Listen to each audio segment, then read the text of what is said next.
Hola, muy buenas noches. Estamos aquí en nuestro querido primer podcast iniciando. Espero que todos se encuentren muy bien. Les mando un besito y vamos a hablar sobre un tema interesante, como es, amigos, que es relacionado a la fractura en tallo verde, específicamente en el cúbito. Amigo Rorro, coméntanos algo. A ver. Ok, pues la fractura de tallo verde, como su nombre lo dice, es un tipo de fractura en la que el hueso no se termina de romper por completo. Entonces es como cuando están las ramas de los árboles que están verdes, pero si las doblas se llegan a astillar, pero no se rompen por completo. Entonces, pues este tipo de fracturas es más común en los niños, pues debido a que sus huesos aún no están, por así decirlo, totalmente sólidos, entonces es más fácil que se produzcan este tipo de fracturas. Ay, no, es que estos niños de ahora ya, cualquier cosita se rompen. A ver, Ali, coméntanos algo. Dime, a ver, te escucho. Yo soy la abogada aquí. Dinos, Ali. Bueno, puedo hablar sobre un poco de la anatomía.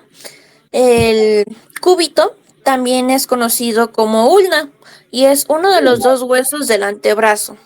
Este se encuentra en el lado interno, es decir, al lado del meñique. Podemos ubicarlo como antenitas. El pulgar sería el radio y el meñique es pues el cúbito. Y este pues trabaja en conjunto con el radio pues para permitir movimientos como la flexión, extensión y rotación del antebrazo. Interesante. Así que ya saben dónde está su cúbito. No se confundan porque hay mucha gente que se confunde con el cúbito y radio. A ver, Luisillo, cuéntanos qué más. A ver, dime. Hola chicos. Bueno, yo les quiero explicar más o menos por qué hay unos mecanismos o por qué casi causa esa lesión del tallo verde. Bueno, es veces por las actividades deportivas o los juegos de muy alto impacto, por ejemplo, cuando hay una torsión del brazo y llega a la parte de la extensión completamente. Entonces ahí se da una pequeña, sí, como un pequeño, ¿cómo se le dice? Una pequeña torsión nomás. Más o menos yo creo que es eso, ¿no? Lo principal que pasa actualmente en México, que es más propenso a eso, ¿no? Pues sí, prácticamente estas fracturas son comunes, como dicen mis compañeros, en niños, porque pues se está fortaleciendo el hueso y prácticamente los niños están apenas en desarrollo y pues se caen y pues fractura. Pero bueno. Bueno, una opinión. Pues creo que estas fracturas se dan en los niños porque de alguna manera pues sus huesos son como un poquito más fuertes y más flexibles. Entonces pues debido a eso que son flexibles pues no se rompen por completo y solamente es como una fisurita. Como cuando rompemos una ramita. Una ramita. Pues sí, Quiero complementar un poquito lo que dijo Luis, porque sí es como de las principales causas en el ámbito deportivo en los niños. Pues cuántas veces no hemos visto que los niños practican muchos deportes, como por ejemplo entre los más comunes pues el fútbol, ¿no? O a lo mejor hasta deportes de contacto o deportes de combate, si se les podría decir así, como pues karate, taekwondo y así. Pero por ejemplo, digamos, un mecanismo común para que se fracture el cúbito sería pues en una caída donde el brazo está completamente extendido y pues se apoya, entonces se dobla el cúbito y el radio, y como el radio en la porción más alejada del cuerpo, digamos más cercana a la muñeca, se hace más delgado, es como más probable que se fracture de esa parte. No, pues sí, más que nada es tener mucho cuidado, ya que no del todo, como dice el tallo verde, no se rompen en todo, pero o sea que, bueno, aquí hay datos que dicen que si la curvatura es mayor de 15 o 20 grados es prácticamente peligro y es llevarlo a ellos con un doctor porque debe enderezarla y el hueso podría quedar torcido y no corregirse solo con el crecimiento. Y bueno, ahorita que tocas ese tema, pues el diagnóstico de estas fracturas, pues es necesario que se realice pues una radiografía, justo para ver como qué tan grave es la situación y pues ver qué estructuras se vieron afectadas. Por ejemplo, también, digamos, ya está el diagnóstico, ya sabemos qué fractura es, dónde está, y pues se procedería a inmovilizar con un yeso o con una férula debido, pues ya, bueno, dependiendo del grado. Y pues también pues los anestesian a los pobres niñitos, pues porque el dolor y la hinchazón pues es bastante. Ah, pues, Imagínate a los pobres niños traumados. pues Sí, mira, sí. hablando de hinchazón, esa es la respuesta inicial después de que se ocurre una fractura. Es pues la hinchazón y edema también. Cuando ocurre una fractura, pues ocurre el rompimiento de vasos sanguíneos en una capa del hueso que se llama periósteo, lo que provoca un moretón. Y bueno, ahí también provoca algo que se le llama angulación del hueso, o pues como su nombre lo dice, el hueso se dobla provocando un pequeño ángulo que afortunadamente en los niños es fácil pues de corregir, ¿no?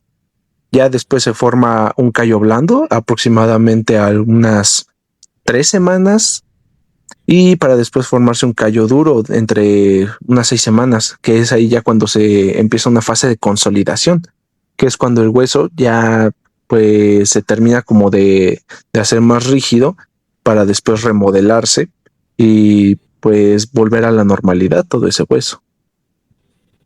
Uy, sí. Bueno, como parte de esto de terminando esto, ¿cómo podemos clasificar esto? Es muy importante ya que los niños son propensos, pero según escuché por ahí es la menos común, ¿no?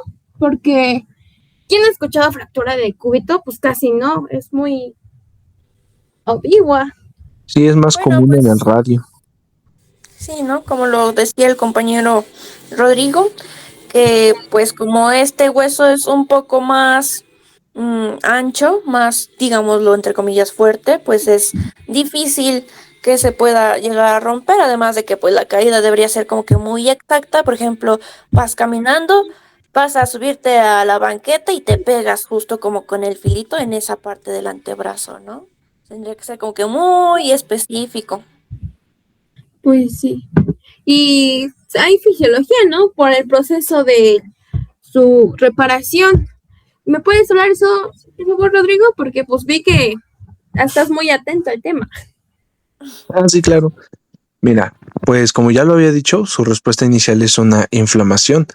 Entonces aquí procede la activación del periósteo. El periósteo, pues como ya lo dije, es una capa que se encuentra irrigada por vasos sanguíneos que recubre pues todo el hueso. Y aquí se liberan distintos tipos de células que pues ayudan a lo que es la consolidación de este hueso.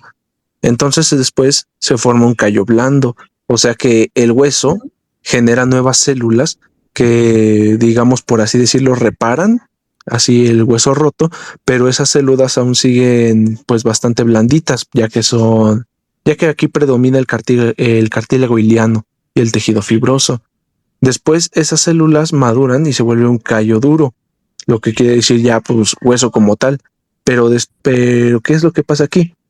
Se forma, como su nombre lo dice, un callo, es como hueso más engrosado ahí de donde se fracturó.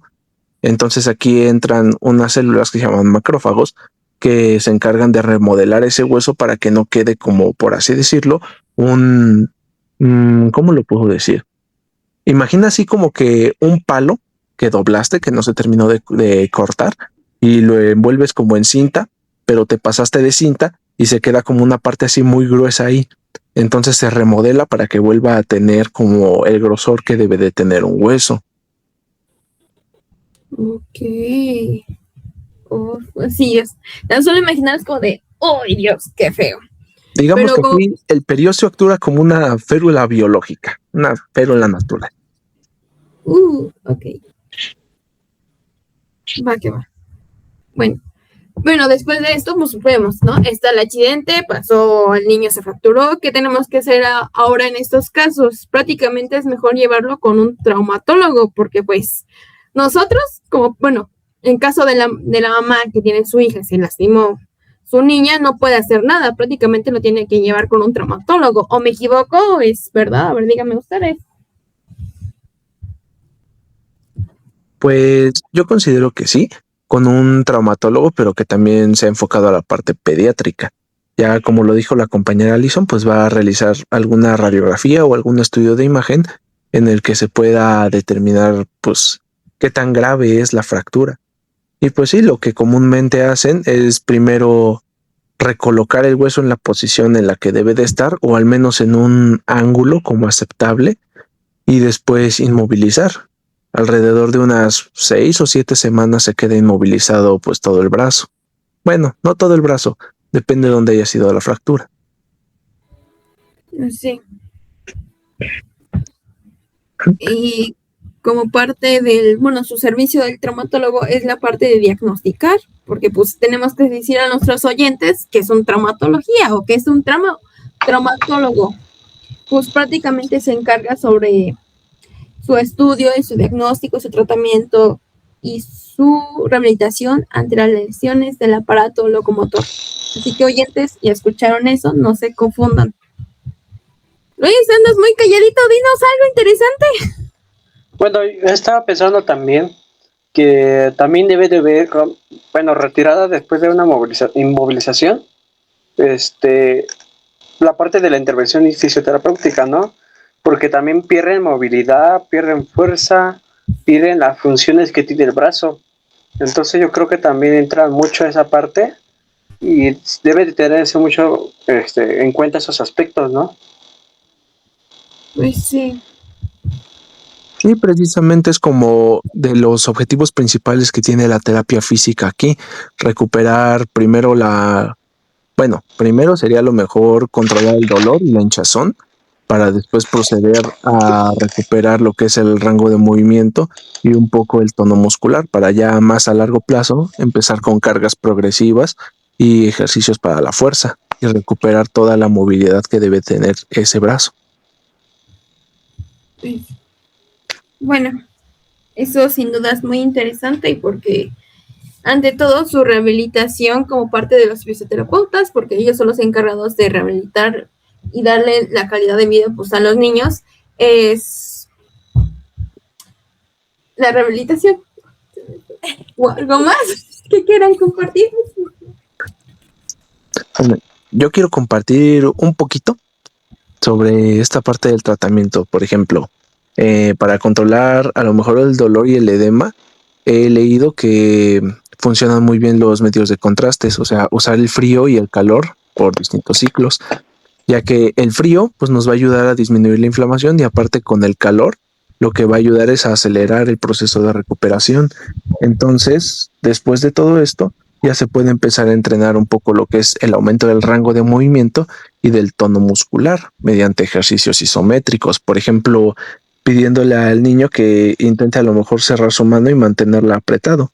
Todo pues orientado a los músculos flexores y extensores del antebrazo. Y pues ya sería más a largo plazo entrenar la fuerza, a lo mejor con algún tipo de ejercicio, ya sea con mancuernas chiquitas, que sea una carga progresiva, como dije, empezando desde menor peso a mayor peso. Sí. Bueno, Quizá algo, bueno, para complementar un poco el tratamiento, pues recordemos que son niños y que hay que tener muy en cuenta que pues son quizá un poco hiperactivos y cositas así, entonces que los tratamientos sean creativos y que sean juegos para que puedan cansarse y que tampoco sean dolorosos. exactamente. Aparte Bueno, es más divertido para nosotros también. eso es lo importante, la diversión, conectar con nuestros pacientes, más con los geriátricos, con los infantiles, porque pues tienen mucha energía. Bueno, también tendríamos que pues darle las prevenciones que deben tener a ellos y a sus familiares, a su mamá o a su papá, quien las esté responsable. Sí. También el uso de protección, ¿no? Porque a veces sí van saliendo y ¡pum! Se cayó.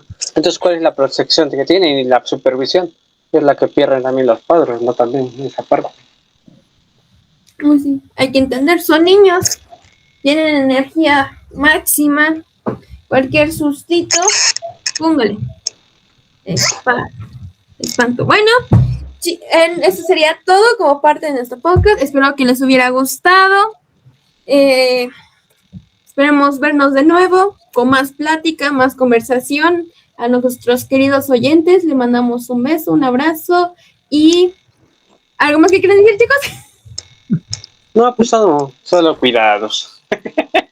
Son los cuidados. Sí, que tengan precaución a la hora de realizar deporte y si es posible que, bueno, que los niños consuman altos niveles de calcio y también de vitamina D, ya que es como que los casos en los que más se producen las fracturas, cuando hay deficiencia de calcio y de vitamina D. Pues sí, pues así que niños, por favor, o papás que escuchen el podcast o los que tienen pensar no tener hijos, hagan que su bebé tome lechita o todo relacionado para el crecimiento del hueso, porque pues ya cuando tienes 20 años ya te está doliendo los huesos. Está muy feo. Las rodillas. Bueno, les mandamos un abrazo fuerte, nos despedimos y pues bonita noche, que descansen. Bye, bye. Hasta la próxima, nos vemos.